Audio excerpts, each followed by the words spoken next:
Hey guys, back at it again with another installation. We're down in El Cajon and we're installing a really cool graphic at this animal shelter. I'm here with Jamie. Let's check it out.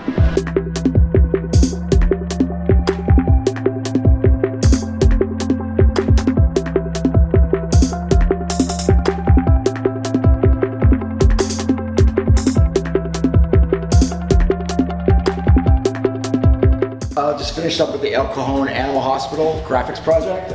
Very easy to install as long as you use the liner. We use the liner as a safety protector for the ink, just so that you don't scratch it. Sometimes if your blade has like little nicks or something, and as you're crossing it over the ink, it can scratch or take off the ink. Great install, made sure I lined up pieces correctly. Customer was here looking at it, was extremely happy. So another successful install by Solar Art.